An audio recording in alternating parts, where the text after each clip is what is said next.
Diario Zipactli, con más de 2 décadas dedicadas a la conservación y manejo de cocodrilos. Desde marzo del 2025 es director del Parque Estatal Estero El Salado en Puerto Vallarta y coordina el programa de monitoreo del cocodrilo de río en la región Pacífico Norte para la CONABIO.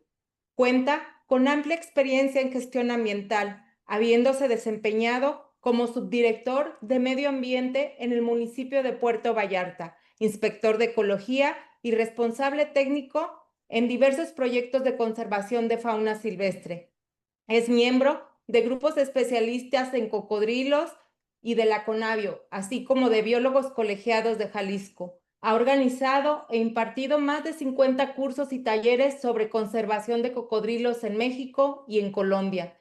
El doctor Helios es autor y coautor de numerosos artículos científicos y de divulgación sobre ecología, conservación y manejo del cocodrilo de río, contribuyendo significativamente al conocimiento y la protección de esta especie emblemática en México. Su compromiso y liderazgo lo han consolidado como un referente nacional e internacional en el estudio de la conservación de los cocodrilos. Pues bienvenido, doctor, y muchas gracias por estar con nosotros.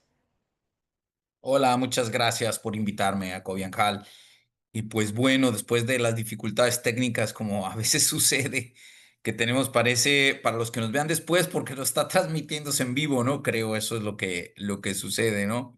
Pero igualmente, muchas gracias por su atención a esta pequeña conferencia que vamos a dar sobre la biología de los cocodrilos.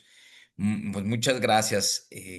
Si gustan, tú me dices, Nidia, ¿comenzamos Sí, o...? adelante, adelante, por favor. Sí, muchas gracias. Bueno, esta conferencia está preparada en el marco del Reptilario Zipactli, que es mi principal base para trabajar, que está en el Centro Universitario de la Costa, en cuanto a los cocodrilos.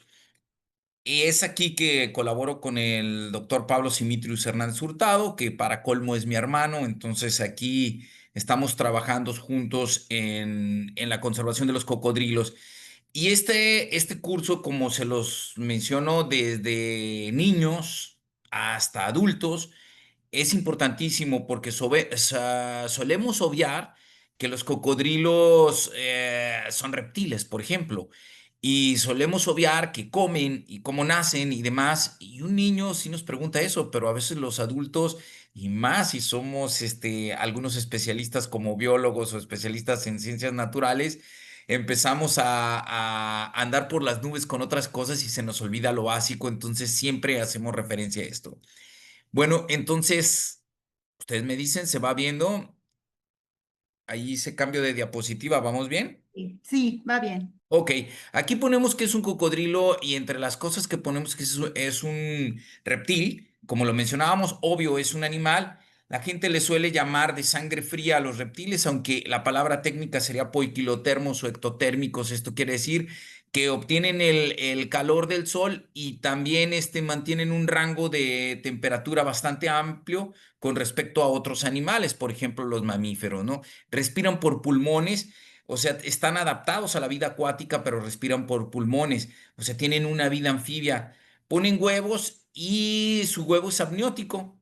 Esto quiere decir que su huevo tiene precisamente una capa en la cual el embrión puede estar hidratado permanentemente. Y las crías nacen como van a ser ya los adultos, ¿no? O sea, son más o menos isométricos. Es decir, un cocodrilito lo podemos ver y pequeñito, de 30 centímetros más o menos, y cuando crece en proporciones es muy similar a cuando va a ser un organismo adulto. Vienen enrollados en un huevo, así como se muestra en la imagen. En el huevo van enrollados y precisamente ahí están todas las capas. Es increíble esto porque los huevos suelen medir más o menos, dependiendo de la especie en general de los cocodrilianos, van desde los 5 centímetros y hasta los 8 centímetros de polo a polo. Y van como de los 3 centímetros hasta los alrededor de los 8 centímetros, 7 centímetros y cachito. Entonces, en ese pequeño espacio quedan enrollados un embrión que va a nacer posteriormente cuando es un cocodrilo juvenil, rompe y tiene 30 centímetros. Entonces es impresionante que en ese espacio quede completamente enredado. Los huevos pueden ser algunos bastante pesados. Puede llegar a algún huevo alrededor de los 80 gramos, no, más, poco más de 80 gramos, casi los 100 gramos. Y las crías, dependiendo la especie, van a nacer entre los 60 y los 80 gramos. Eso es importante. En la siguiente lámina estamos viendo cómo es un cocodrilo, o sea, cómo es su cuerpo, completamente adaptado al medio acuático, donde tienen obviamente lo que todo mundo se centra es una cabeza grande y potente con grandes mandíbulas, ¿no? El dorso está lleno de placas, estas placas son osteodermos, quiere decir que tienen hueso en la parte de la espalda. En un momento se los mostraré cómo está en una de las láminas. La cola es musculosa y muy potente. Tiene una doble hilera de escamas quilladas y al final una sola hilera de escamas quilladas. Sus extremidades son cuatro. Tiene en los dedos delanteros, al igual que el humano, 5 dedos y en las patas tiene cuatro. Estas patas tienen membranas interdigitales, algo similar a un pato, por ejemplo, que les sirve precisamente cuando se desplazan en un nado lento, van empujándose como remo con las patas. Cuando nadan a velocidad, plegan sus extremidades y se mueven a una gran velocidad. Bueno, el cuerpo, como lo decía, está cubierto por escamas y estas escamas pues son escamas de reptiles, no son como las escamas de los peces, entonces sí nacen en la dermis y estas tienen una característica que puede ser muy resistente a la piel, pero además transpirable. Solo en algunos puntos, no completamente, más bien es del tipo impermeable y puede ser muy gruesa. Tiene diferentes colores dependiendo donde se encuentra el organismo. Va a tener un camuflaje, pues este cocodrilo o un mimetismo que se acerca mucho al ambiente donde está, pudiendo cambiar, incluso si nosotros vemos a un organismo en agua clara, su piel con el tiempo se empieza a aclarar, o si el agua donde se encuentra o el medio es más oscuro, su piel se empieza a oscurecer. Aquí es muy, muy chistoso porque mucha gente que siempre que dice cocodrilo los pinta verdes y solo son verdes tanto en cuanto hay un poco de algas, lamas o briofitas sobre el agua, entonces esto se pega a su cuerpo y claro que son verdes. Sobre la cabeza, ¿cómo es la morfología externa? En la cabeza están sus ojos. Estos ojos están, como ven en las imágenes, en posición lateral. Ellos pueden tener un ángulo de visión más o menos los 270 grados. Es mucho, prácticamente solo detrás de su nuca no ven. Eso es impresionante. Una de las características principales es que tienen la pupila vertical y se puede ir dilatando. Se dilata mucho cuando hay poca luz y deja entrar a toda la luz. Esta luz rebota detrás de las células fotorreceptoras y se va a reflejar por una lámina de guanina. Al reflejarse, si nosotros iluminamos con una lámpara, vemos este color rojizo. Dicho de paso, cuando trabajamos con los cocodrilos de noche para observarlos, utilizamos unas de luz con alguna lámpara, alumbramos y es ahí que podemos ver sus ojos. No están ahí en esa posición lateral. Sus ojos pueden ver a color. Esto quiere decir que tienen cilios y bastones. Y esto que les decía de que deja pasar la luz es su visión nocturna, moviéndose su rango de luz hacia el infrarrojo. Entonces, ven de noche, ven a colores, eso es muy, muy importante saberlo. Tienen dos párpados igual que nosotros y tienen un tercer párpado que cruza de la parte de adelante hacia atrás. Y como ven en la imagen del lado izquierdo, que está sumergido el organismo, esta membrana tapa su ojo y él puede ver a través de esa membrana, entonces pueden ver bajo el agua, como si estuviéramos usando nosotros un visor o un gogle, es más o menos como ellos observan. También en la cabeza, en la punta, tienen su nariz o su narina también llamada. Ahí están dos orificios que tienen unas válvulas dérmicas que pueden cerrar a voluntad. Estas válvulas dérmicas se cierran herméticamente cuando ellos se sumergen. Como tienen un doble paladar, al igual que, bueno, que los mamíferos con un doble paladar, el aire cruza todo lo largo de su cara y pasa hasta la garganta, hasta las coanas y pasa precisamente hacia el sistema respiratorio por la tráquea. En esta parte que es muy importante mencionarlo porque el caso del grupo de los cocodrilos, ya lo vamos a ver en las familias de los cocodrilos, es una válvula dérmica que no está separada, pero ahí tienen los dos orificios y los cierran a voluntad, como se ve en la imagen izquierda inferior. A veces en la imagen derecha inferior podemos ver hacia la punta del hocico los dos colmillos o sus dos dientes. Esos son dos agujeritos que se forman específicamente en la especie que tenemos en el Pacífico y salen los dos dientes. La gente, como ve los dos agujeritos, piensa que es la nariz. Esto lo digo, es muy importante entenderlo, ¿no? Entonces, ellos pueden tener un olfato entre 400 y 600 veces la de un humano.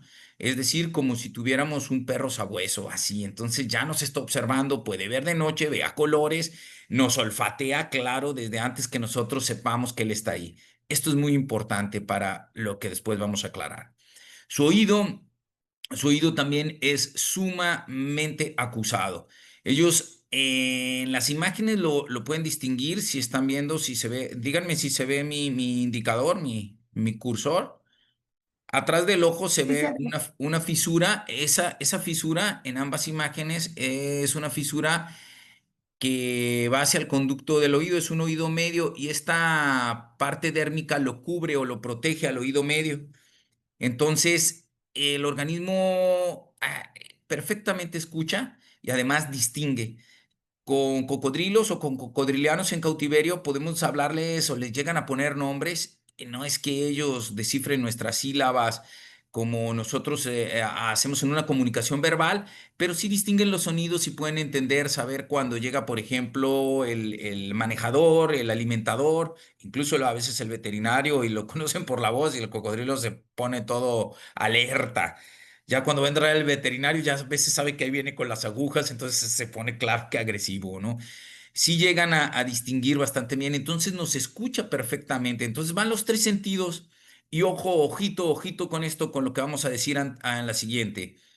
Aquí está la boca. La boca es lo que más impresiona. Siempre que dicen cocodrilos, todo el mundo piensa en mandíbulas y dientes. Y sí, en efecto, tienen su maxilar, tienen una mandíbula. Pueden tener hasta 33, 34 dientes por mandíbula, varía las especies. Y estos son muy filosos y sobre todo son muy puntiagudos hacia la punta y son un poco más gruesos y menos picudos hacia la parte posterior. Con la parte de adelante ellos capturan, con la parte de más atrás ellos rompen. Eso es muy importante saberlo. Pueden tener en esa boca una gran potencia para cerrar. En caso de cocodrilos adultos, hasta más de 1 tonelada de presión. Entonces, eso es el animal con más presión que puede ejercer con sus mandíbulas, mucho más que el depredador marino por excelencia, mucho más que la orca. Entonces, esto es importante saberlo, ¿no? Tienen ese paladar secundario que les mencionaba y de esta manera ellos pueden estar respirando solo con la punta del hocico y pasar el aire. Muchas veces no los vemos porque están, como estoy poniendo mi mano, suponiendo que aquí fuera la punta del hocico, están respirando y luego ya no los vemos, respiran y hunden. Vuelven a respirar, se vuelven a hundir. Entonces, eso es muy importante saberlo, ¿no? En su boca hay dos cosas que hacen. Cuando la abren y se mantienen al sol, termorregulan. ¿Se acuerdan que les mencioné que es un organismo ectotérmico? Entonces dirige hacia donde está el sol y se puede calentar sus membranas bucales y luego toda la sangre dirigirla hacia el resto del cuerpo. Caso contrario, si hace demasiado calor, puede abrir el hocico igual para enfriarse. Se enfría y lo mismo, ya la sangre que llegó a la boca se va a enfriar y la va a dirigir precisamente hacia el cuerpo y empieza a termorregular. En un día pueden variar pues hasta 10 grados. El rango de su temperatura es bastante amplio, bastante amplio. Ahí está una de sus grandes ventajas porque no pierde tanta energía al calentarse como el caso de los mamíferos. El cierre de su boca, importante saberlo, no es hermético. Esto quiere decir que si cierra el hocico, el agua va a salir por pequeñas oquedades que quedan entre la boca. Entonces le permite cerrar muy rápido el hocico. Puede haber cocodrilos con el hocico más largo, puede haberlos con el hocico más chato, y de todas maneras pueden cerrar muy rápido el hocico en el agua. Bueno, continuamos. Ahí están los dientes. Es un organismo tecodonto, un reptil. Al igual que los dinosaurios eran tecodontos, esto quiere decir, en la imagen del lado derecho se ve un diente. Ese diente está en un alveolo. Ese alveolo es donde están las células germinales y están haciendo que salga el diente con dentina y todo, muy parecido al de los mamíferos. Este diente, debajo de ese diente va a venir otro, y debajo de ese otro, otro. Pueden, más o menos se estima entre las 35 y 40 veces puede mudar. Incluso hay quienes dicen a lo largo de toda su vida. Siempre va a ser eso, siempre y cuando las células germinales que están en ese alveolo no se deterioren. Si son deterioradas, muertas o lastimado el cocodrilo, ya no le van a crecer los dientes, cosa que naturalmente no sucedería o sucede con organismos ya muy viejos. Pero eso le permite tener los dientes permanentemente, ya que con los dientes, además de capturar, también sujeta. Y puede sujetar, por ejemplo, en la imagen del lado derecho, abajo, estamos viendo que hay una cría de cocodrilo en la boca, no se la está comiendo. La mamá va hasta el nido, la levanta con todo cuidado y la pasa a la oquedad al vestíbulo de la boca. Y ahí la mantiene en lo que va a ser la lengua. Voy a regresarme 2 segundos. Acá se ve la lengua. Vean cómo no se le ve no se le ve la tráquea ni el esófago. Eso es importante. Ahorita continuamos con eso. Estamos hablando de la boca. Bueno, vean toda esta serie de puntitos que también se ven ahí. No es el labio, pero la parte superior del hocico y también en la parte inferior. Ahorita vamos a explicar un poco esos puntitos que son muy importantes. Como les decía, hay hocicos muy picudos o muy puntiagudos, como son los gaviales de la India. Y vean, aquí sí ya nos está mostrando un poco cómo es la boca. La lengua, si ustedes se fijan, en la imagen del lado izquierdo se ve plegada y no podemos ver el esófago ni la tráquea. Aquí lo estamos viendo en esta imagen, cómo sí se ve el esófago, la parte superior, y cómo se ve la glotis hacia la tráquea. Es decir, conducto respiratorio y conducto digestivo. O sea, permanentemente relacionados. Esta parte con la que está plegada, acá la vemos, también se le llama válvula palatal, que es cartilaginosa y se pliega en la parte de la garganta de tal manera que no deja pasar el agua. ¿Esto qué quiere decir? ¿Se acuerdan que les dije que no era hermética la boca? Entonces cierra muy rápido y no pasa agua. El agua sale por los lados del hocico. Por eso es que no es hermético, sino no tiene cachetes tampoco como los mamíferos. Si no, se inflaría mucho, no podría cerrar el hocico bajo el agua. Cosa notable. En esta imagen, no sé si la alcancen a distinguir todos, pero se ven unos puntitos de agua dentro del hocico del cocodrilo en la parte de la lengua. La lengua es pegada totalmente al vestíbulo de la mandíbula. Y esa lengua, cuando son los cocodrilos, en el caso específico del género Crocodylus, tiene glándulas de sal y puede expulsar por ahí sal. Entonces los cocodrilos nos están diciendo con esto que está adaptado a una vida en agua que puede ser el agua salobre o completamente salada. Y podemos encontrar cocodrilos totalmente adaptados al mar, como es el cocodrilo australiano, uno de los cocodrilos australianos, que es el de agua salada, o podemos encontrarlos completamente adaptados al agua más dulce, como puede ser el alligator o el alligator, que se encuentra en Florida, Luisiana y hasta Texas. Bueno, ¿se acuerdan de todos los puntitos? Aquí hay dos imágenes que lo aclaran mucho más. Esos puntitos son mecanorreceptores, incluso algunos electroreceptores. Este es lo que le llaman sistema tegumentario sensorial, y este sistema, todos esos puntitos es un sensor que le está mandando y le está indicando al organismo alguna cosa. Con ellos puede generar presión, pero también puede hacer muy poco. Yo lo explico de la siguiente manera. nosotros tenemos un montón de mecanorreceptores en nuestras manos y con las manos habría que saber todo lo que sentimos. Podemos sentir calor, frío, lo que es rugoso, lo que es áspero, lo que es muy suave, donde podemos ejercer presión, donde no. Esto nos indica las manos, pues muchas más tiene los cocodrilianos tienen en su rostro, en su cara. Esto es impresionante. Por eso es que sabe perfectamente qué presión puede ejercer para levantar a sus crías o qué presión puede ejercer para destruir un hueso como el de una vaca, que es muy potente. Hay dos familias que las vamos a ver en un momento, tres familias. La familia Alligatoride, que es donde están los caimanes y alligator, es mucho más notable todos estos puntos, este sistema tegumentario sensorial. En la siguiente imagen estamos viendo precisamente cómo se encuentra estos nervios, estos mecanorreceptores, cómo está inervado completamente la cara de un cocodriliano, ¿no? Están ahí en tres colores, rojo, verde y azul, la forma de los nervios y cómo está toda su cara prácticamente cubierta. El cerebro que están viendo ahí también en esa imagen está dividido en tres, es un cerebro clásico reptiliano y lo notable, a mi juicio, claro, a mi juicio, es el lóbulo más frontal del cocodrilo, es muy grande. Si lo ven, va desde atrás de los ojos, más o menos en esta posición, y va hasta adelante. ¿Por qué esta división del cerebro, que está en tres, es muy grande? La parte más delantera también se conecta con el lóbulo olfatorio. Y el lóbulo olfatorio, esto nos está diciendo por qué las 600 veces más que el humano puede olfatear. Entonces ahí en una forma y función, lo podemos decir, es mucho más grande, quiere decir, es mucho más importante, muy, muy, muy importante el olfato para los cocodrilos. Aclarando, forma, función. Anatomía interna, básicamente es igual que cualquier vertebrado. Tiene igual corazón, tiene pulmones, tiene su estómago, todo el sistema digestivo, tiene gónadas, aunque son internas, tiene los riñones y tiene los pulmones. Los pulmones, vean, se encuentran en la parte dorsal. Si lo logran ver, estoy anotando aquí, un color yo lo veo morado, no sé, que lo vean. Acá está el corazón, se encuentra en esta.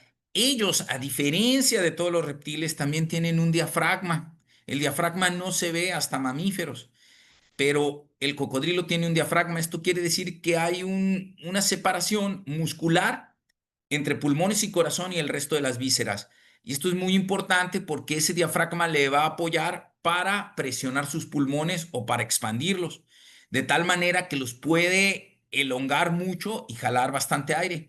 Este aire, otra vez, forma función, es muchísimo el que puede contener, y esta contención de aire, cuando él se sumerge, la tiene, y de tal manera que algunos cocodrilos adultos con ese aire les puede aguantar hasta 2 horas.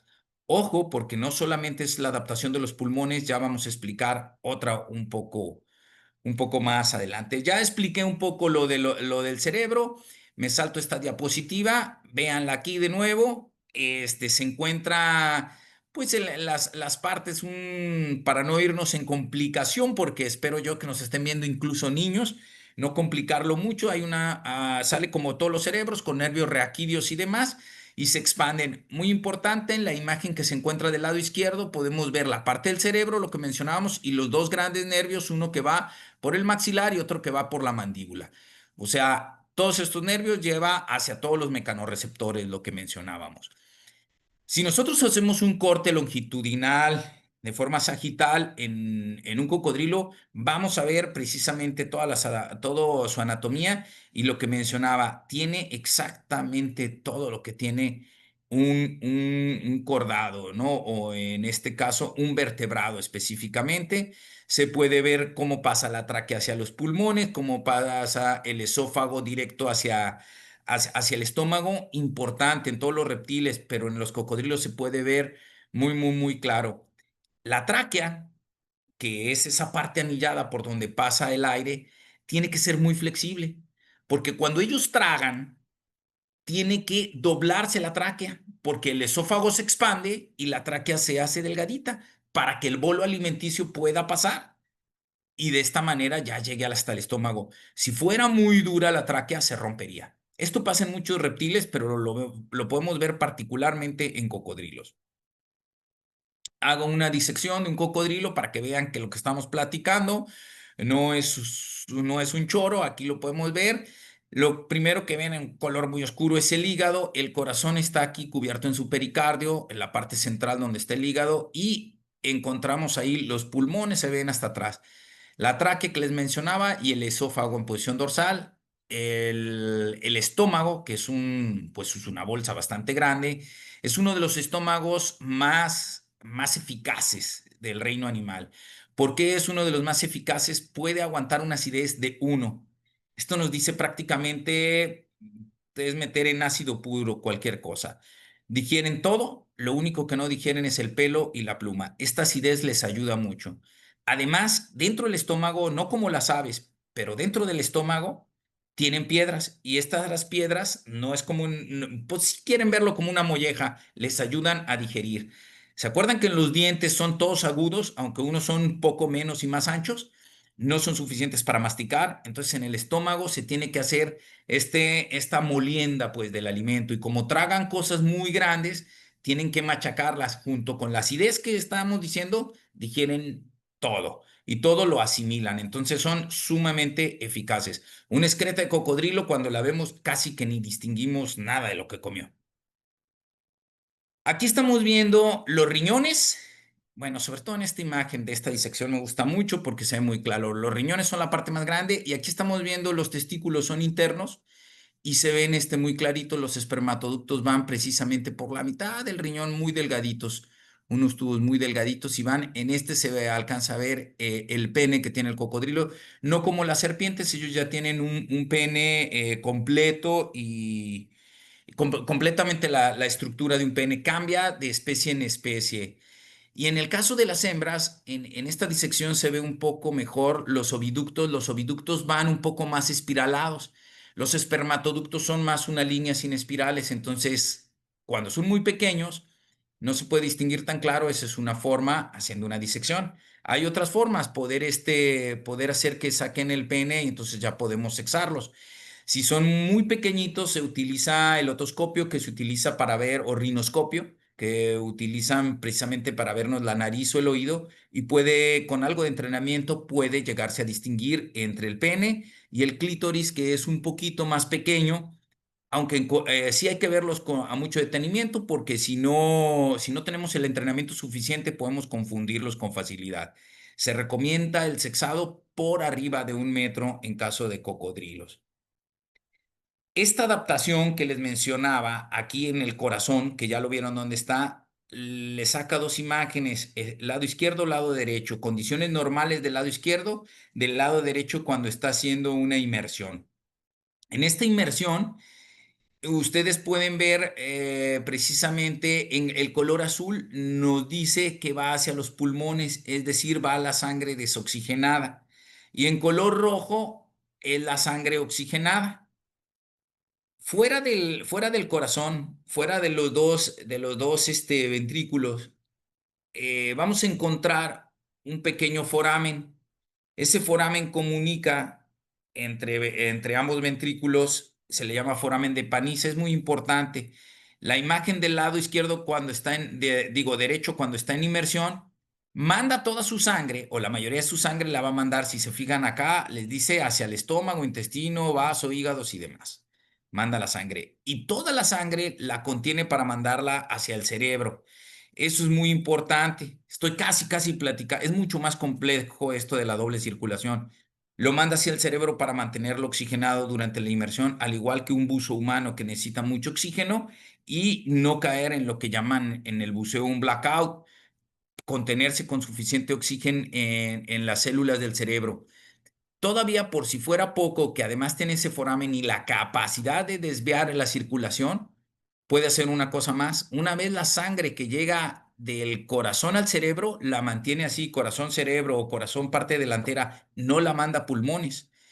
Y toda la sangre desoxigenada la manda corazón, pulmones, para que no se desoxigene más. Entonces es una adaptación que, junto con los pulmones, les está diciendo por qué pueden aguantar hasta 2 horas.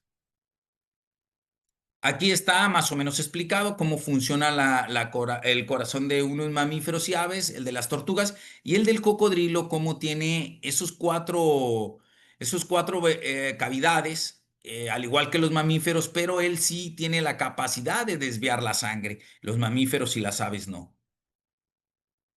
Ah, caray, ahí está. Esqueleto. No sé por qué, pero muchos biólogos caemos en el error de pensar que no tienen esqueleto y que no son vertebrados. Entonces, pues caemos en un gran error al hacer eso. Este esqueleto tiene vértebras desde la nuca o desde atrás, desde la cerviz, hasta, como podemos ver, hasta la punta de la cola. Su cola es parte de su columna vertebral, no es una extremidad. Sin embargo, su cola a veces pareciera que fuera una extremidad por cómo la suelen utilizar y es una de las más potentes. Tiene, al igual que todo, que los vertebrados tetrápodos, las cinco regiones, ¿no? Cervicales, dorsales, lumbares, sacras y caudales. Eso es importante mencionarlo. Tiene otra serie de armadura, dentro de esta armadura que va a ser tiene entre las últimas costillas del estómago y las primeras del pubis unas costillas que van insertas prácticamente en los músculos que se llaman gastrilias. No están fijas a ningún esternón y esto va haciendo toda la armadura que va a ser un cocodrilo. Podemos ver a los cocodrilos y cómo los cocodrilos fósiles también llegaron a tener además este tipo de esqueletos muy potentes. Acuérdense que los cocodrilos eran cazadores de dinosaurios. Ahora, ¿dónde viven los cocodrilos? Los cocodrilos viven prácticamente en todas las zonas tropicales. Eso es importante saberlo, ¿no? Y lo vamos a ver ahí en ese color verde. No es que los encontremos a veces tan al norte como cerca de los grandes lagos. No, les está diciendo en los países más o menos que están los cocodrilos.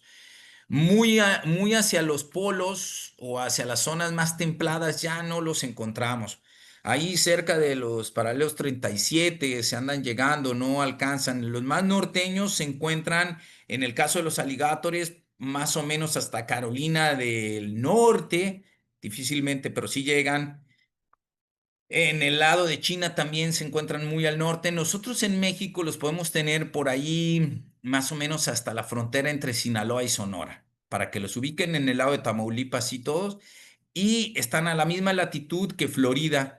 Ese norte de Sinaloa, Sonora, es la misma latitud que la que tiene Florida. Entonces, para que lo podamos distinguir. Si vamos hacia el sur, lo podemos encontrar más o menos hasta la parte norte de Argentina, por ahí todavía en la Pampa Argentina, todavía creo que es provincia de Santa Fe, donde se alcanzan a distinguir a algunos yacarés, llaman los argentinos, sería lo más al sur que los encontramos, para tener una idea. ¿Dónde habitan? Bueno, ahí hay unas imágenes que les estoy mencionando, sobre todo están aquí en la Bahía de Banderas. Los encontramos prácticamente donde hay agua. En la zona costera en México los encontramos en todos los puntos donde hay agua. Son organismos tropicales.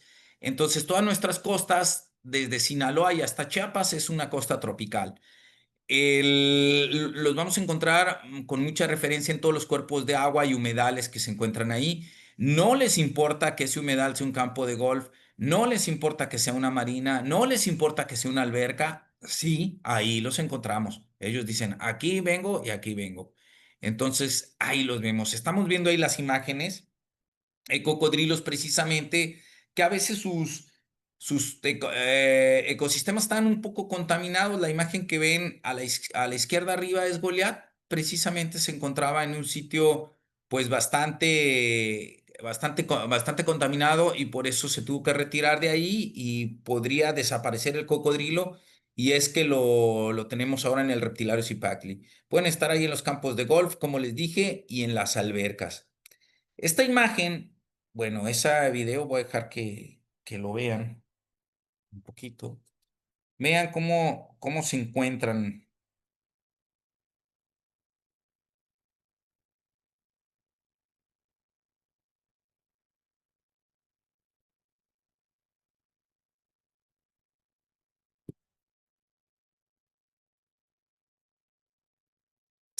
Me gusta mucho ese pequeño videíto, se tomó hace algunos años cuando se estaba empezando a construir esa zona que es la Laguna de Doña Tomasa, de ahí aquí en Puerto Vallarta, los que somos está abajo de lo que es la Univa, es una zona que ha sido, pues muchas veces encontramos cocodrilos ahí, incluso crías de cocodrilos, toda esta zona era parte de lo que hoy es el Salado.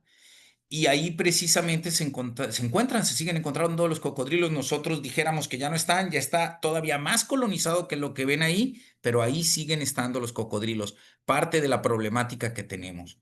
Otra cosa que hay que entender es su reproducción. No podemos hablar de biología si no hablamos de dos cosas, alimentación y reproducción. Si no, ya estamos hablando de quién sabe qué. Así estemos hablando de cambio climático o aventándonos el modelo estadístico más potente. Si no hablamos de reproducción y de alimentación, estamos errando. La reproducción de los cocodrilos, como lo mencionaba, es por huevos. Ellos pasan diferentes estadios para llevar a adultos. Ahí en la imagen dice 8 años, en realidad es mucho más, como 12 años, y varía un poco también en las especies. Estoy hablando con la especie que tenemos aquí en el Pacífico. Este cocodrilo, específicamente porque dirán, ¿por qué si está Helio cerró y puso ahí 8 años? Es que ya no está, pero estaba en el Setmar de Lázaro Cárdenas en Michoacán. Y esto era fascinante porque los muchachos iban aprendiendo sobre el cocodrilo y además tenían cocodrilos dentro del Setmar, ya no los tienen ahora. Y ellos podían aprender y ellos dibujaron este esquema. Entonces a mí me pareció muy, muy bueno. Pueden tener precisamente los huevos, van creciendo y en esos 8 años mueren un montón. De una etapa a otra van muriendo, van muriendo, van muriendo. La primera etapa, cuando nacen, a llegar al primer año, mueren más del 90%. O sea, tan solo en un año, si nacen 100, quiere decir que más de 90 cocodrilos se fueron en un año. Entonces, cuando pasan a la siguiente etapa, vamos a decir entre los 2 y los 3 años, vuelven a perder como un 80%. Cuando pasan a la siguiente etapa para ser juveniles, ya pierden como un 60%. Es decir, que mientras más grandes están, más pueden sobrevivir. De tal manera que ya en un estadio adulto prácticamente sobreviven, si no fuera por los humanos, sobreviven permanentemente y pues están totalmente adaptados. Millones de años de evolución no se pueden equivocar. Entonces ellos pueden vivir aunque a nosotros nos parezca que no. Tienen territorialidad mucha, muchas, sobre todo cuando es la temporada reproductiva, entre ellos se pegan, se dan machos y hembras, no importa, se dan con gran fuerza. Eso que están viendo ahí es un caimán que está llegando y los demás están saltando. Adiós, ahí nos vemos. O sea, están corriendo, ¿no? El más grande está llegando y todos se van. Esa territorialidad, ojo, como en todo comportamiento hay el organismo alfa y luego va el organismo beta hasta llegar al organismo teta o omega. Pues esto es importante entenderlo en la territorialidad y cuando vemos cortejo y todas estos, porque la biología es fascinante. O sea, una hembra puede cruzar todos los territorios, se va hasta con el alfa, copula con el alfa y de regreso va copulando con el beta, con todos hasta llegar a su territorio. Esto es muy importante porque va asegurando variabilidad genética. En una misma camada pueden nacer cocodrilos de diferentes padres, es decir, todo el mundo sabe quién es su madre, quién sabe el padre. Pero eso es muy importante, es bueno para cuestiones evolutivas, muy bueno. ¿Hay cortejo? Sí. Lejos de esa rudeza que se ve, los cocodrilos necesitan cortejar porque más o menos se estima que empiezan en la zona, aquí en Puerto Vallarta y en Colima andaremos cerca de diciembre cuando empiezan el cortejo y van a empezar a poner por ahí de finales de marzo y abril. Entonces hay bastante tiempo de cortejo. Previo a la cópula, más o menos son hasta 15 minutos de cortejo o más. Y a veces ni siquiera hay cópula. Entonces es muy importante, si se da esto, tiene que haberla, es necesaria. Esto activa todas las hormonas para que precisamente si la hembra está madura, igual si el macho está maduro, puedan tener crías fértiles. Muy importante. ¿Cómo se da el cortejo? Pues levantan la cabeza, se tocan con la cara, emiten sonidos guturales muy fuertes, golpetean el agua, arquean todo el cuerpo y levantan la cola de un lado y la cabeza del otro. Todo esto es todo un ritual y se va dando permanentemente. La cópula se da en el agua y precisamente tienen que unir sus cloacas. Por eso es que con ese cuerpo que tienen los cocodrilos, tienen que montarse el macho sobre la hembra y pegan las cloacas. Muchas veces, si no conocemos bien, pensamos que a veces la hembra se pone encima del cocodrilo y empiezan a hacer esto, pero este es parte del cortejo. La hembra también puede montarse en el macho. Entonces es parte de todo el ritual de cortejo. Para que cuando veamos algo así no siempre creamos que va a ser lo que estamos viendo el cortejo, digo, la cópula, sino puede ser cortejo. ¿Cómo son sus nidos? Hay dos tipos de nido. Uno que es excavado en arena, depende de las especies. Aquí en el Pacífico mexicano tenemos el que excava un nido, pero también hay otros que hacen nidos con vegetación y hacen pequeños montículos y ahí depositan los huevos. Esos son los dos tipos de nidos de todos los cocodrilos del mundo, de las 20, antes eran 23, luego 24, ahora vamos en 26 especies. Y bueno, si seguimos con cuestiones genéticas, no sé dónde quedará la última división. Tenemos ahí el nido de montículo, que se menciona. A veces estos nidos, como son de mucha vegetación, se dan cuando hay humedales muy grandes y pueden poner sobre el humedal y la vegetación es flotante. Entonces quedan sobre esa vegetación flotante muy difícil de llegar para los depredadores. Ahí vamos a ver, como les decía, entre 5 y 8 centímetros de largo y pueden tener una incubación entre 50 y 90 días dependiendo de la especie. No en todas las especies manejan la misma incubación. Este esquema está un poquito raro para los alligator y caimanes, pero concentrémonos en lo siguiente. Los cocodrilos necesitan todos los cocodrilanos entre los 28 y 34 grados. Su gen digo, su sexo lo determina la temperatura. No tienen un gen que determine el sexo. Como otros organismos, es mamíferos u aves. En el caso de muchos de los reptiles es así, algunos no, y tenemos precisamente esta temperatura. Lo explico en el lado en el esquema que dice cocodrilos, va de la siguiente temperatura, de 28 a 31 grados nos dan hembras, si se fijan, y de 33 a 34 también. Solo nos dan machos de 33 a 32 grados. Y la parte que está entre 32 y 31 nace la mitad de la camada hembra y la mitad macho. Es decir, si tenemos cocodrilos incubados entre 31 y 32, vamos a tener de 40 huevos la mitad hembra y la mitad macho.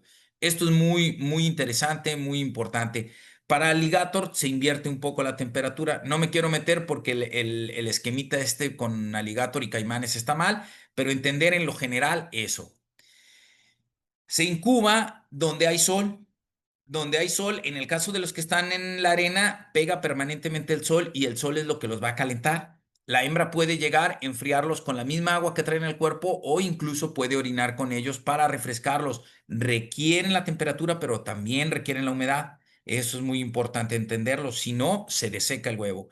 Ahí en ese esquema lo que están viendo es que en un termitero que está en el suelo, una caimana llegó y puso los huevos muy cerca.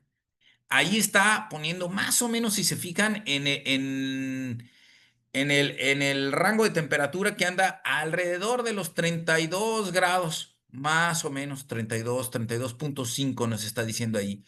Ni tan caliente ni tan frío. Mientras más se aleja de él, obviamente es más la temperatura. Esto nos está indicando que las hembras seleccionan la temperatura. Entonces, cuando hablamos, por ejemplo, efectos de cambio climático y lo queremos ver en nidos, debemos tomar en cuenta que la hembra puede seleccionar este rango de temperatura. Si no, vamos a poner ahí un sensor de temperatura y vamos a errar con interpretaciones erróneas. Y hay que saberlo bien. Por eso la biología es tan importante. Continuamos. El huevo pasa más o menos los 75 o 90 días para la zona y ellos cuando nacen empiezan a emitir un chillido, algo así como... Ese chillido la mamá lo escucha. Ellos pueden golpetear con la carúncula que tienen en la punta de la nariz, poc, poc, poc, y sacan la cabecita como está ahí y salen. A veces si el huevo es muy duro no pueden, entonces llega la mamá, levanta el huevo, lo casca y la cría sale completa y se va sobre su boca. Y ya así la transporta. Lleva algunos, va por otros y así puede hacer varios viajes la hembra hasta el agua. Ahí está la eclosión. Vean cómo está el embrión, otra vez la misma imagen, cómo está enredado y cómo va a salir la cría rompiendo el huevo. Posterior puede levantarlos, ahí están varias crías naciendo al mismo tiempo y cómo la hembra puede sacarlos del nido. A los que vean esta fase del nacimiento, yo creo que de todos los animales, pero específicamente de reptiles, es bastante emocionante ver cómo nace un reptil y cómo nacen y a veces sí nacen un poquito borrachos, pero muchos nacen y a correr y siempre van a ser el más agresivo y el menos agresivo. No quiere decir que el más agresivo va a ser el que sobreviva, pero como en todo, ¿no? Ellos nacen con una membrana vitelar que llevan en la panza y esa abertura vitelar la van a ir cerrando conforme pasa el tiempo. Entonces, crías recién nacidas pueden tenerla muy expuesta y la van a ir cerrando conforme pasa el tiempo. Ahí en la imagen logran ver, está la mamá cocodrila con las crías en la boca. Ahí se ve, no se las está comiendo, las está llevando al agua. Esta otra foto es en la Manzanilla, Jalisco. Es ahí en una cueva. Los ojos grandes es la mamá. Aquí se encuentra la mamá. Y los ojos más pequeñitos son todas las crías que metió a la cueva. En ese año, estamos hablando del 2001 y 2002, no hubo agua suficiente en las costas de Jalisco, es decir, no llovía y no llovía y ya estamos en julio y empezaron a nacer los cocodrilos. Las mamás cocodrilo iban por sus crías y se las llevaban a las cuevas, porque ahí había más que agua, había lodo, pero ahí podían mantenerse todavía, aguantar un poco más. Fascinante. Esto nos indica que las cuevas de cocodrilo cumplen más de una función. ¿Cuánto pueden vivir? Pues miren, si están en buenas condiciones, entre 50 y 100 años. Incluso unos sobrepasan los 100 años, pero eso ya es muy raro. Si los dejamos vivir, incluso hay quienes pueden vivir de morir de viejos, literal, y pueden vivir la vida humana. Nunca dejan de crecer, nunca dejan de crecer. Lo que les está poniendo ahí en la imagen del lado derecho es precisamente lo que pueden ir creciendo. Y los organismos, aunque sean muy grandes, pueden tener hasta 5 metros y pueden ir creciendo. Ya no crecen en la misma proporción, a veces es muy poquito lo que van creciendo, pero siguen creciendo. Eso es importante. Y aquí tenemos un caso, pues documentado en la época moderna. Es Lolong, que estuvo capturado en las Filipinas hace ya algunos años y es el cocodrilo, midió 6 metros 10. Vean el tamaño. No se ha registrado en la época moderna, digo, un animal tan grande. Se sabe que llegaron a tener estos tamaños. Incluso en ambientes menos perturbados, en todos los sitios, incluyendo México, como no, llegaba a haber animales muy grandes, ¿no? 6 metros, pues imagínense, es casi un carro y medio, o una pickup y media, si lo quieren ver así, una camioneta y media, o dos carros pequeños juntos, son 6 metros, para poderlo dimensionar. Pueden pesar hasta 1 tonelada cuando llegan a ese tamaño o más de 1 tonelada. Ese es Lolong. Ahí no crean que está vivo ya Lolong. Hay un estrés que se genera cuando son capturados. Este cocodrilo tardaron mucho tiempo en capturarlo y ya cuando vivió ahí con ellos alrededor de un año, posterior murió. Y es el registro más grande, ¿no? Vean las dimensiones que tiene un animal de ese tamaño, impresionantes. ¿Qué comen? Ahora sí, que se alimentan. Ojo, ojo, para no errar. Biólogas, biólogos y todos los demás. Cuando son muy pequeños, capturan lo que pueden atrapar, son carnívoros, entonces su dieta es más sobre insectos. Nacen y ya están atrapando insectos, cangrejos o lo que pueden. A veces atrapan peces, pero no se los van a poder tragar porque son muy grandes. Y ellos, conforme van creciendo, van atrapando presas más grandes, de tal manera que en este caso, para el cocodrilo del Nilo, lo que les está diciendo que prefiere sobre todo mamíferos, reptiles y peces. Eso es el cocodrilo del Nilo. Si lo vemos aquí en el cocodrilo del Pacífico, Crocodylus acutus, lo que más prefiere son peces, pero el cocodrilo del Golfo de México lo que más prefiere son aves. Entonces ya ahí tenemos una diferenciación de especies que incluso esto nos da para que puedan vivir en simpatría, cocodrilo del Golfo de México y cocodrilo del Pacífico, que sí confluyen en su distribución en Chiapas. Ahí está, miren, una foto de un caimancito atrapando, obviamente, un pez que no se va a poder tragar, ¿no? Y aquí tenemos otros cocodrilos, estos son el Reptilario cipacli, que con singular alegría le entran a los peces. Aquí estas son algunas sardinas de las que se alimentan, pero pueden alimentarse de todo, ¿no? Se alimentan de tortugas, se alimentan de mamíferos, se alimentan de cangrejos, todo lo que haya en el agua se van a alimentar. Si de repente, para la mala suerte, llega un perrito, pues, y está suficiente el tamaño del cocodrilo, también lo va a ver como alimento. Y pueden atrapar ahí como el salto del alligator del lado izquierdo, está saltando y puede atrapar un ave. En el caso de los cocodrilos del Nilo, es una colaboración en alimentarse. No se puede comer un solo cocodrilo, una cebra. Son muy grandes. Una cebra puede pesar hasta 300 kilos.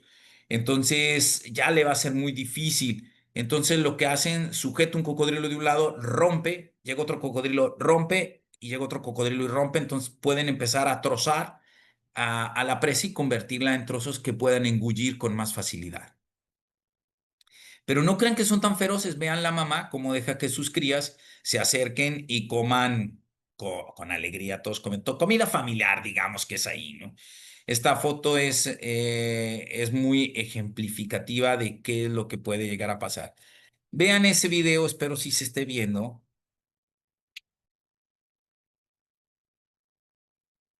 Ahí vemos la potencia del cocodrilo del Nilo, ¿no? Esos cuellos y cómo puede sin problemas puede llegar y lo que decíamos, aunque no siempre gana el cocodrilo, ¿eh? Pero estos videos nos ejemplifica todo lo que estábamos diciendo. Imagínense los mecanorreceptores, sus ojos, sus oídos, todo trabajando al mismo tiempo para poder hacer eso. Si no tuviera todos esos sentidos que lo comunican con su medio exterior, no podría ser tan eficaz a la hora de capturar. Un cocodrilo solo ataca cuando está prácticamente en su línea de blanco o en su target. O sea, si está ahí, él va a atacar, si no, no va a atacar. Entonces, eso también es a entenderlo, el comportamiento de los organismos.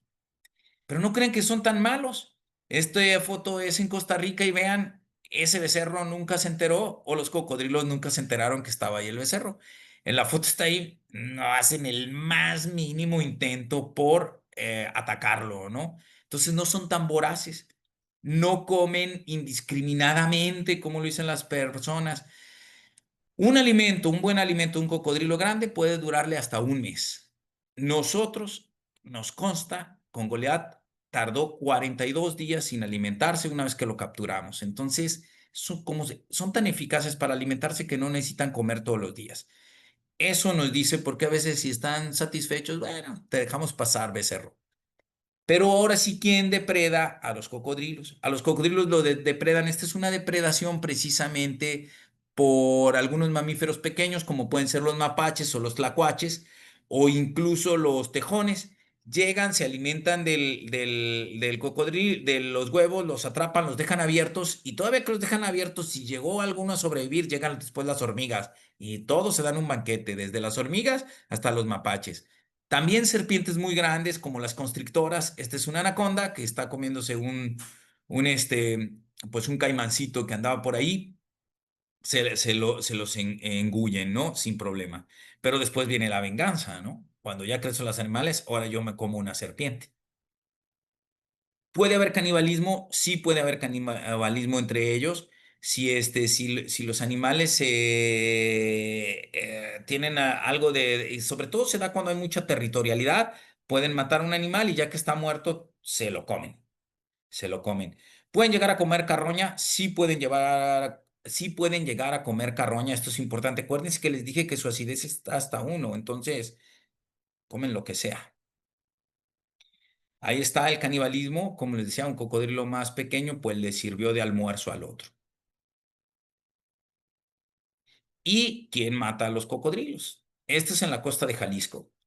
Pues ya hace como casi 25 años, veintitantos años que sucedió esto. Esa piel de ese cocodrilo, ese cráneo, lo tenemos en el Reptilario cipacli. pero sí pueden llegar a comérselo, digo, a comérselos, a matarlo, los matamos muy frecuentemente, más de lo que esperábamos. En este año, muertes ocasionadas por humanos van alrededor de 4 en la Bahía de Banderas. Si contamos toda la costa de Jalisco, serían muchos más, porque hay unos que no nos enteramos, entonces démonos cuenta de eso también. Taxonomía de los cocodrilos. Aquí, olvídense que aquí dice subfamilia, prácticamente esto lo movemos y son familias. Son aligatores, cocodrilos y gaviales. Los aligatores aquí mantienen estos géneros, ¿no? El género alligator, el género caimán, Paleosuchus y Melanosuchus. Del Melanosuchus solo hay una especie, es muy grande, está en el Amazonas, es el Melanosuchus niger, porque es muy oscuro, por eso níger. Luego tenemos a la familia Crocodilidae. Ahí están el género Crocodilus, el género Osteolemus y el género Tomistoma. Este de género, el Tomistoma, se discute si es que no está también con la familia Gavialidae. Los gaviales tienen el hocico muy largo. Esto ya cambió actualmente metiendo cuestiones genéticas. Hay discusiones incluso a nivel especie, por lo menos reconocidos por el grupo especialista. Andamos alrededor de las 26 especies. No me pregunten todas porque hay especies nuevas y han cambiado incluso los nombres de las especies, como suele ser en la taxonomía. Y yo que soy biólogo del siglo pasado, a veces me cuesta ya bastante aprenderme nuevos nombres. Aquí están los grupos que están viendo. Como ven, el género Alligatoridae, la cara es más chata, solo vemos los dientes de arriba. El género Crocodilus se ven ambos dientes y este que está en color rosita es el cuarto diente mandibular. En todo el grupo de cocodrilos siempre lo vamos a distinguir. Incluso si lo viéramos en una vista aérea, hay una escotadura por donde salen los dientes. Y el grupo de gaviales, no hay bronca ya en eso. Estamos hablando ahí del doble paladar, estamos hablando de premaxilares, maxilares, palatinos y pterigoideos, haciendo el doble paladar para que salgan precisamente las coanas hasta las tráqueas. Aquí tenemos las coanas muy retrasadas. Ahí están los tipos de cráneo, lo estamos viendo. Los dos centrales son del género Alligatoridae. Este sería un caimán, el que está del lado de los dos más chatos, el más chiquitito sería el género caimán. Este sería un gavial y este es el género Crocodilus. Como ven, no hay mucho pierde ahí, sí se pueden ver anatómicamente. Bueno, aunque los genes nos dicen ya otras cosas. ¿Dónde se distribuyen? Su distribución, como lo mencionábamos, está en todos los países tropicales. Ahí está el número de especies por país. En México, si se fijan, está en color rojo, es que andamos en las 3 especies y algunos dicen que hasta 4, porque tenemos ahí, a veces el alligator cruza la frontera a la inversa, ¿no? Si se fijan, el grupo de los caimanes está muy concentrado en Sudamérica y solo bueno, aquí no lo podemos ver, estamos viendo la mayor diversidad, los grupos que están así como en moradito, pero los caimanes solo los tenemos en Sudamérica, tenemos el alligator en Norteamérica y un alligator chino. Entonces, mayormente, América es un continente de caimanes. Esas son algunas de las especies, ¿eh? No está actualizado, así es de que por favor no criticar. Pero los dos primeros son los cocodrilos que sí tenemos en la zona, que es Crocodilus acutus y Crocodilus moreleti. Se discute ahora sobre una nueva especie, quizás mexicana, no sabemos, todavía no, eso no está definido. Creo que va a tardar bastante en que algo se defina así. Pero eso es lo importante a mencionar. De este grupo, en México tenemos estas dos. Y del lado de los caimanes nosotros tenemos prácticamente a al que dice caimán Crocodilus fuscus. Si no se logra diferenciar entre especies, cuanto menos en subespecies. Entonces, hay algunos que le dicen caimán Crocodilus fuscus y otros caimán Crocodilus chapacius. No sé, que hablen los genes al respecto. Importante porque esto creo que va a seguir a debate durante algunos años, ¿no? Creo que es de lo más moderno que estamos viendo. Y el gavial, la familia Gavialidae la tenemos solamente en la India, muy restringida ya su distribución y en peligro de extinción. De todos estos hay varias especies en peligro de extinción. Las 3 que tenemos en México no están en peligro de extinción, pero sí están normadas por las leyes mexicanas, la norma 059, que nos les dice que está en protección especial. O sea, hay que cuidarlas porque si no, no las acabamos y no las acabamos. Aquí están las tres especies mexicanas. Sí, señor, aquí están. Estamos viendo primero los cráneos para que vean. Estas son de la colección de cráneos del reptilario Zipacli. Estamos viendo el cráneo del caimán, como si es muy claro, mucho más chato, mucho más grandes las fosas oculares. Estamos viendo cocodrilo moreletti en el centro y crocodilus acutus, pues mucho más largo. De hecho, acutus viene de eso, de narigudo o acusado. Vemos ahí a Crocodilus acutus adultos, los están viendo, como se ven, bastante gordo, este es Goliath, de ahí del reptilario Zipacli. Aquí estamos viendo, ay, se me olvidó el nombre de este cocodrilo, pero está en la granja de Colibrí, ahí en la Antigua, en Veracruz, y es un clásico cocodrilo Moletti, mucho más anchas sus mandíbulas, véalas como si son mucho más anchas.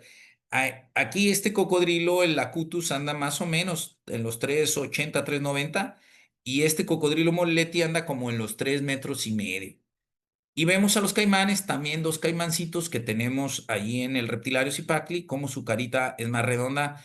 Y como digo yo, ¿se acuerdan de esos panecitos que también les decimos cocodrilos? A mí se me figura que su diseño de escamas se parece mucho al de los caimanes. Son muy curiosos. Estos son muy bobos, por eso son muy fáciles de capturar. A veces la gente dice que muy agresivos, pero yo creo que sobre todo son curiosos. Salen a donde sea y cualquier gente los anda atrapando. En Sudamérica esa es una situación, ¿no? En donde sea salen, incluso a veces hasta en las cañerías de las ciudades. En ciudades amazónicas como Manaus, prácticamente viven en las cañerías, ¿no? Y en toda ciudad que está cerca donde hay, ahí andan. En Colombia andan entre los arrozales, los caimanes. Entonces son curiosos y donde quiera ponen nidos. Y bueno, aquí tenemos finalmente, estoy finalizando la charla, haciendo un cocodrilito. Es un cocodrilo del reptilario Zipacli con una fotografía precisamente de Frank McCann. Pues agradezco la invitación y agradezco la paciencia de quienes están escuchando. Muchas gracias.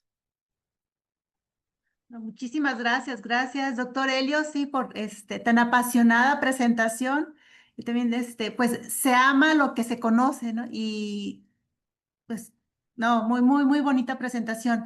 Le voy a ceder la voz a las personas que están conectadas y gracias por la paciencia, por los problemas técnicos que tuvimos.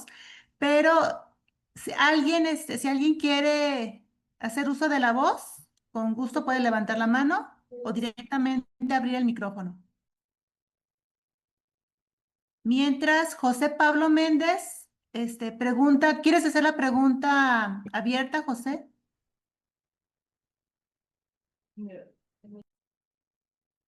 Adelante.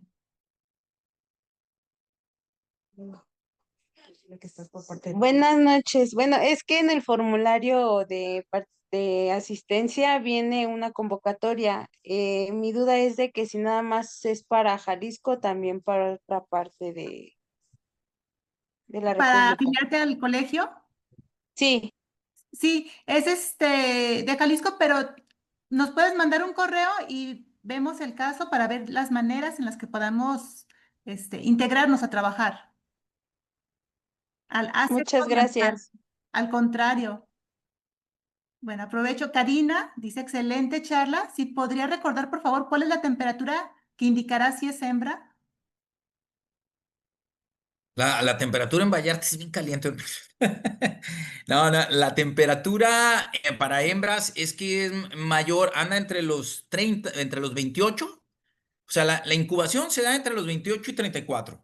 Temperaturas altas nos van a dar hembras. O sea, lo más importante, créanme, créanme, son las hembras en todas las especies, ¿eh? Solo hembras dando hembras hace que este mundo continúe. Entonces, entre 28 y 31 grados son hembras. Por encima de los 32, entre 32 y 34, nos vuelve a dar hembras. Y los machos solo están en un rango ahí de los 31,5, 30 a los 32 y nos da machos. Entonces, los machos tienen un rango muy, muy, realmente muy pequeño y es precisamente por esto, aunque son muy sabias las hembras. Ellas ponen muchas veces donde la mitad pueda incubarse, ¿no? La mitad hembras, la mitad machos. Hay una selección por la especie, sí, que no sabemos todavía bien cómo, no sabemos cómo lo hacen. Sabemos que tienen sensores también en sus patas para ver la temperatura y la humedad. Espero haber contestado. Muchas gracias. También Miguel Ángel Chávez Cervantes dice saludos al profe Helios, larga vida a los cocodrilos. José, ¿quieres participar? Hola, hola. Buenas Adelante. noches. Sí, hola, hola. Primero saludar al profesor Helios desde Perú, acá en Tumbes. Una excelente charla como siempre, profesor, y felicitarlo por el trabajo que hace con los cocodrilos. Quería aprovechar para agradecerle, porque el profesor Helios hace unos años, me ayudó, me asesoró en algunos temas para mi tesis sobre cocodrilos acá en Tumbes. Y bueno, felicitarlo por el trabajo que hace. Ahí quería consultarle, sobre el crecimiento de los cocodrilos, o sea, porque hay muchas, se dice cuánto crecen entre año o por meses. ¿Qué nos puede decir sobre eso? Y también hay algo que siempre se habla, sobre todo acá en Tumbes, la gente vive atemorizada por la presencia a veces de los cocodrilos en cuanto a lo que es los ataques de cocodrilos a humanos. No sé si nos puede hablar sobre eso un poco. ¿Qué tan cierto es todo eso? Gracias. Ya estaba yo hablando y tenía el micrófono. Muchas gracias, José, y saludos a Perú de corazón, hermanos hispanoamericanos, de corazón, un saludo. El cocodrilo varía las especies, ¿no? El tamaño. Y sí crecen, dependiendo del alimento que tengan, la cantidad de proteína, ojo, pero aquí siempre erramos cuando hacemos dietas, porque muchas veces pensamos que solo es la proteína, pero son muy importantes los lípidos. Las grasas son esenciales, sobre todo en Perú, que también debe de ser la característica similar al norte del país nosotros, por los rangos en los que están distribuidos. A veces son muy largas las temporadas frías y entonces ellos necesitan de esa grasa. Y en función de que tengas esa grasa, por ejemplo, el hígado tiene una gran concentración de proteínas y grasa que los hace crecer muy rápido. El hígado de res, también el hígado de pollo. Y eso es importante en cuanto al crecimiento. Y varía el tamaño según las especies, ¿no? En Tumbes tienen Crocodylus acutus igual, pero varía el contenido de dieta. Pero sí, no nos olvidemos de esa parte de la grasa.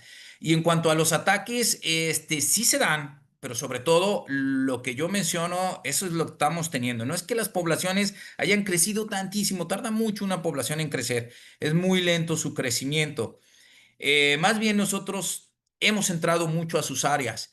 Desarrollamos lo agropecuario, desarrollamos todo lo turístico y muchas veces nos metemos en sitios, competimos con ellos por espacio que nosotros usamos de esparcimiento, también los cocodrilos lo tienen y es ahí donde entramos en un pequeño choque. Sí hay que tener cuidado donde están, hay que advertir. Muy pocos ataques se dan cuando nosotros estamos fuera del agua, o sea, prácticamente nulos. El cocodrilo no va a ir fuera del agua a corretearnos, prácticamente son adentro del agua. Eso es lo que tenemos que entender y creo yo que más que con miedo hay que conocerlos. Se conocen desde siempre, yo creo que desde que los primeros humanos cruzaron el estrecho de Bering, una de las broncas al llegar a las zonas tropicales han de haber dicho, caramba, con los cocodrilos. Se conocen desde entonces. Y eso, no, hay un montón de conocimiento que por ahí tenemos. Entonces, claro que podemos convivir con ellos, hay que enseñarnos, hay que enseñar a la gente a convivir con ellos y una de las mejores formas es la biología. Convirtámoslos en todos los sitios como cohabitantes de nuestros territorios. Podemos convivir con ellos y es parte, son súper importantes para la cadena alimenticia. Si hay un depredador en el sistema, quiere decir que el ecosistema está muy bien, porque para que haya un depredador quiere decir que hay todo este rango pues en la red trófica. Gracias. Al contrario, muchas gracias. Esther García también menciona, excelente presentación. Qué fluidez para exponer y el dominio del tema. Muchas felicidades. Solimar, Gracias. también miembro del COBIAMJAN, Nos dice una charla muy interesante. Ojalá muchas personas tengan oportunidad de conocer más sobre los cocodrilos y aprendan a respetarlos. Gracias al ponente por compartir esa información. Gracias, Emanuel gracias. Villarreal, también sí podemos enviar el link donde quedará grabada la conferencia. Con mucho gusto la vamos a compartir si nos autorizas, ¿verdad, Helios? Doctor Helios. Claro que sí. Muchas gracias. Gabriela Escobar, también excelente presentación, muchas felicidades. María José de León Cerda, si los receptores en los hocicos son como las ámpulas de Lorenzini. Bueno, las ámpulas de Lorenzini que están en tiburones y en rayas tienen un líquido y precisamente salen como ámpulas. Digamos que la función es similar porque estas ámpulas son electroreceptores y en teoría reciben los campos electromagnéticos. Los cocodrilos, más que tener líquido, tienen directamente sobre la piel, ¿no? Pudieran ser más tipo mecanorreceptor, aunque sí hay algunos tipo electroreceptor, pero no son ámpulas, no tienen este líquido para percibir precisamente campos eléctricos de esta manera al menos. Ok, muchas gracias. Betsabe Padilla Laurel, también muchas felicidades por la conferencia. Excelente, gracias al doctor por compartir su conocimiento, bueno, y pasión sobre los cocodrilos. María José de León, ¿cuál es su opinión sobre todo lo relacionado de los híbridos? De los híbridos, pues, mira, es muy, muy, muy mi amigo, el doctor Gualberto Pacheco, que creo que ha estado allá por Cucba dando una serie de charlas y le tengo mucho aprecio, pero soy más amigo de la verdad que de mis amigos, decía Platón. No, en realidad creo que es algo muy novedoso, pero sí para poder cambiar las especies, creo yo que debe de quedar muy claro el parámetro que vamos a utilizar, ¿no? Porque hasta mi conocimiento, lo que limitadamente sé, la genética se sigue trabajando con estadística y la estadística con proporciones. Y entonces el rango, pues es hasta donde movemos la estadística y definimos la especie. Y lo que hace Linneo, basado precisamente en los griegos, es algunas características morfológicas, son sobre todo las que nos van a ir definiendo los grupos. Entonces, si lo vamos a cambiar esto, sí tenemos que decir cuál es, hacia dónde nos movemos, cuál es el rango, porque creo que todavía eso está como muy suelto. Podemos entrar incluso en discusiones filosóficas sobre linajes y demás, subespecies, etcétera.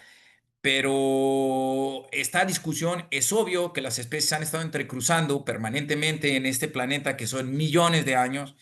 Tan solo si ustedes ven paleontológicamente, teníamos más de 600 especies ahí en el Mesozoico de cocodrilianos. Actualmente estamos hablando de 26. Vean, la proporción es mínima. Imagínense todas estas especies definidas paleontológicamente, no genética, obviamente. Imagínense los entrecruzamientos, el ADN, cómo fluyó entre todo eso. Es maravilloso. Es algo que como biólogo me sigue sorprendiendo. Esa sería mi opinión. Puede ser, es simplemente una opinión. No sé si contesto algo o engrandezco, pero gracias por la pregunta. Muchas gracias. Gracias también. Lulú Ábalos, nuestra tesorera, nos dice excelente presentación. Y bueno, a ver si no es o una pregunta complicada, porque bueno, el No complejo importa. Vidanta en Nuevo Vallarta, ¿qué impacto tuvo en la población de cocodrilos? Mira, yo creo, hay muchas teorías, pero está a debate todo esto. No solo es el grupo Vidanta, es todo el desarrollo de la Bahía de Banderas. Si nosotros lo vemos, o sea, desde principios de hace 100 años, ubiquémonos hace 100 años. Hace 100 años, por ejemplo, el Salado, donde ahora estoy ahí trabajando un poco más intenso, era el Salado porque había una salina. Y el Ujú. Salado se extendía prácticamente desde el río Pitillal hasta el río Ameca. O sea, así era el Salado, o sea, toda la parte de Jalisco. Para entenderlo, gracias al Salado tenemos un puerto. Gracias al Salado tenemos un aeropuerto. Gracias al Salado tenemos buena parte del norte de la ciudad de Puerto Vallarta. Entonces, caray, cuando empiezas a verlo, si superábamos las 3,000 hectáreas de humedales, actualmente solo tenemos 600. Es todo el complejo de desarrollo que se tiene el que nos hemos montado pues en los sitios donde han estado los cocodrilos. En Vidanta en lo particular, no tengo ningún problema en mencionarlo. Yo creo que sí ha habido impacto, pero por ahí en algún momento tuvieron un personal que se dedicaba específicamente a la captura de fauna y creo que estaba muy bien porque se podía convivir. Y yo creo que en algunos sitios incluso les benefició porque les hicieron unos tremendos charcos en los campos de golf y como están pegados al río, van a tener cocodrilos permanentemente. O sea, es un hecho. En lo que yo logro ver y logro definir todo el complejo de Vidanta, que son varios hoteles, varios campos de golf, andamos por ahí de las 350 hectáreas, posiblemente más. En todas estas hectáreas hay un montón de charcas que ellos mismos hicieron, pequeños canales, y tienen cocodrilos, irremediablemente. Y además, las condicionantes que les puso Semarnap, porque antes era con P, en su momento era precisamente para que pudieran convivir con los cocodrilos y pudieran trabajar junto con ellos. Está en las autoridades que cumplan, precisamente está en las autoridades que cumplan. Esa es mi opinión al respecto. Hay impactos en los dos sentidos, a veces negativos, y bueno, si les pones más hábitat, pues parece que son positivos. Ok, ok. Pues muchísimas gracias también. José Gerardo Espinosa te dice muchas felicidades por la charla y es un gusto volver a verte. Médico veterinario, zootecnista Gerardo Espinosa, mini herpetario de Zoológico Guadalajara. De corazón, saludos. Brando Cáceres. ¿Las hembras pueden sufrir una descalcificación para la formación de los huevos? Y si lo Sí. hacen, ¿pueden usar osteodermos para este fin? Muy buena plática como siempre. Muchas gracias. Si sufren una descalcificación, no usan sus osteodermos. Estructuras ya hechas, no hay un retroceso. Pero si se empiezan a descalcificar, es más fácil que se descalcifiquen, igual que los humanos. La hembra humana se descalcifica de sus huesos, de su endoesqueleto. Y se ha visto precisamente hembras con osteoporosis en las caderas, o sea, en los isquiones, han tenido descalcificación muy fuerte al nivel de que algunas se fracturan. Y sobre todo esto sucede mucho, se logra ver ahora más en granjas, como en las granjas están pues delfines que pongan huevos, se llegan a descalcificar. Ahí sí, el calcio se va, pero por osteodermos no, sobre todo por el endoesqueleto. Sí, muchas gracias. Esmeralda Alcaraz, la doctora Esmeralda también, muchas gracias por su exposición, excelente información. José Pablo Méndez Flores pregunta, ¿dónde se encuentran las glándulas excretoras de sal y cómo es su funcionamiento? Las glándulas se encuentran en la boca y las van desarrollando conforme crecen. Y sobre todo en el grupo, el género Crocodylus específicamente, es donde más se han trabajado. Esto es impresionante porque además la cantidad de sodio-potasio que tienen en la sangre es muy importante porque mandan toda la sal a la sangre y pueden tener una cantidad muy importante de sodio. Y esto es importante porque por eso pueden entrar sin que la ósmosis le saque el agua, ¿no? Por eso pueden entrar al mar y lo pueden expulsar por la sal. Literal, sacan gotas de agua de la boca. Una cría todavía no las tiene tan desarrolladas, están quizás ahí germinales, pero no las tienen todavía. Se han hecho trabajos en crías y más o menos por encima del año es que ya la glándula empieza a ser funcional. Entonces, previo al año todavía todas las células que van a expulsar la sal no están tan claras y tiene una lógica. Mientras más pequeñas son, las hembras lo suelen meter a las charcas de agua dulce. Y por ejemplo, en sitios donde no hay agua dulce, pero están naciendo como en las islas, porque Crocodylus acutus y Morelletti lo podemos tener sobre todo en las islas del Caribe, los cocodrilos cuando llueve, las crías abren la boca y empiezan a beber agua de la que llueve. Eso es importante mencionarlo, o sea, la naturaleza se abre paso, diría Carl Sagan. Entonces eso es impresionante verlo en verdad. Y sí, las glándulas más o menos así funcionan. Espero haber contestado la pregunta. No, pues muchísimas gracias. Yo creo que sí, yo también me quedé asombrada de toda la información, todo lo que son los cocodrilos, o sea, como dice su sistema sensorial y eso, o sea, sobre cómo se acercan a los humanos por su curiosidad nata, ¿no? Más que que sí hace falta, como decía nuestra compañera, socializarlo, conocerlos y respetar. Finalmente, bueno, me voy a permitir leer la última pregunta de Luis Armando Rodríguez. ¿De qué manera puede afectar a la hibridación? Ya lo mencionabas, que se está presentando entre el Morileti y el mexicano. Ya. Bueno, mira, yo no soy experto en genética y soy un simple biólogo.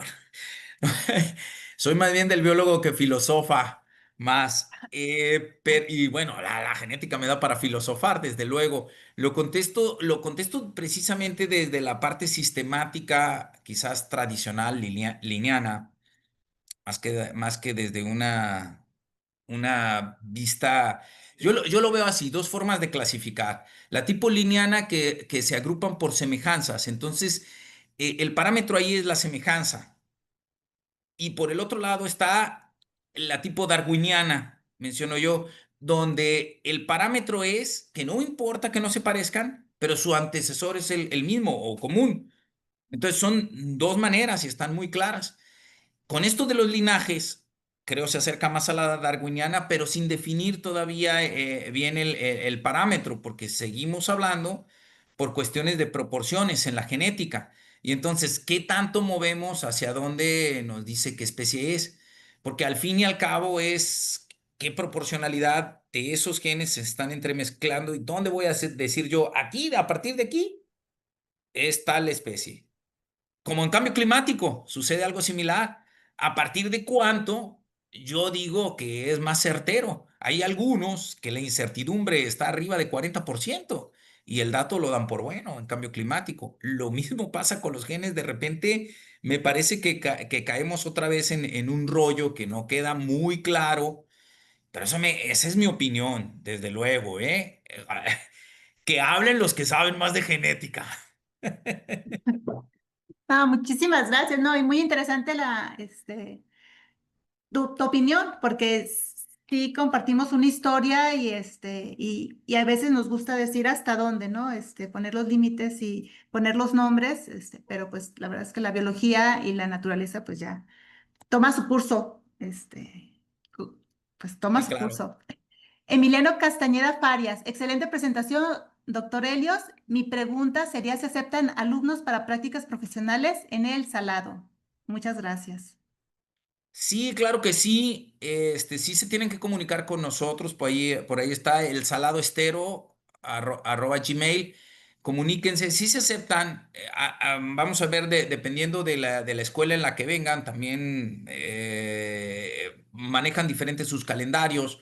Entonces, véanlos. Creo que para la UDG ya cerraron los de practicantes. Actualmente son 3 chicas que están con nosotros haciendo prácticas. Y sí, claro que sí se puede hacer. Comuníquense con nosotros previo a que empiece su trámite, para poderlo ajustar en algunos de los programas que tenemos y obviamente en el estero y en el reptilario Zipacli también aceptamos. O sea, creo que son bienvenidos todo aquel que quiera aprender. Muchísimas gracias. Y te voy a pedir, Helios, si nos permites compartir pantalla ahora a nosotros, si le das A dejar ver, de compartir. entonces voy a dejar de compartir, voy a hacerle Sí, porque ya no sé cómo compartir pantalla, ¿eh? sí, Primero así, voy a dejar exacto. de compartir y le presiono al otro, ¿no? Sí, A o ver, dejar de compartir nada más. dejar de compartir. Ahí está. Creo que ya Listo. están ustedes. Ok. Sí, y ahora yo me voy a permitir compartir la constancia.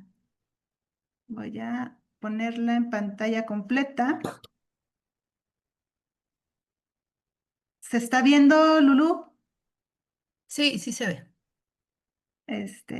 Nada más la voy a ajustar. Ujú. Pues muchísimas gracias, gracias por esperarnos, gracias por esta plática tan esperada y tan querida y aplaudida. Y bueno, me voy a permitir cederle la voz a nuestra tesorera, Lulú Ábalos Vaca, para que te haga entrega de la constancia. Gracias, gracias. Qué emoción. Con mucho gusto y me voy a permitir leerla. Lulú, quiero Hola, verte, Lulú, pon tu pues no cámara. puedo, no puedo, no me Ah. permite. Dice que ¿No se puede? no, creo que le tienes que mover algo a tú, Nidia. A ver, déjame. Sí, sí, para verla. A ver, convertir. Te debería dejar. A ver, inténtalo, Lulu. Hacer en coanfitrión. Ya, ahí Ahora estoy. sí. Ah, sí, sí era yo. Hola. Bueno, Hola. voy a dar lectura. El Colegio de Profesionales en Ciencias Biológicas y Ambientales de Jalisco AC otorga la constancia al doctor Helios Hernández Hurtado por su participación como ponente en la conferencia La biología de los cocodrilos. Guadalajara, Jalisco, México, a 11 de septiembre de 2025. Firma la secretaria, maestra en ciencias Gloria Edith Villarreal Rodarte, la presidenta doctora Nidia Janet Carrillo González y la de la voz, María de Lourdes Ábalos Vaca. Muchas gracias y ¡Bravo! ¡Bravo! ¡Bravísimo! gracias. Muchas gracias. Y también que sepan todos que las puertas del Cobianjal están abiertas para seguirlos invitando a eventos que vamos a hacer próximamente, a conferencias. Quien guste afiliarse también, las puertas están abiertas. Y para cualquier duda o inquietud, pueden escribirnos al correo, está fácil, es accobianjal@gmail.com. Entonces, y si no, también a través de nuestras redes sociales estamos atentas a las dudas, comentarios y pues agradecer a todos por su participación y bueno, pues muchas gracias, doctor Helios, por darnos esta tan bonita plática sobre los cocodrilos y pues sí, ahora sí, en lo particular, los voy a ver con los otros ojos ya. La verdad es que si era, es como el estigma a veces, ¿no? Pero sí son increíbles, o sea, su biología, muchas gracias. Sí, claro, y se puede hacer cantidad de cosas con ellos, ¿eh? Porque luego pensamos que solo algunas cosas, yo cada vez estoy más sorprendido de lo que se puede, de lo que se puede hacer. Ya. O sea, que puedes trabajar comportamiento, puedes trabajar cuestiones genéticas, puedes trabajar con cuestiones moleculares, bueno, una cantidad. Bueno, yo he trabajado hasta con sus excretas, hormonas en sus excretas, entonces hay de todo. Mucho Muy campo bien. por donde trabajarlo. Pues muchísimas gracias, gracias a todos y pues también les compartiremos la presentación. Pues bonita noche. Bonita noche, Luego bye. Buenas noches, bye. voy a dejar de detener la grabación.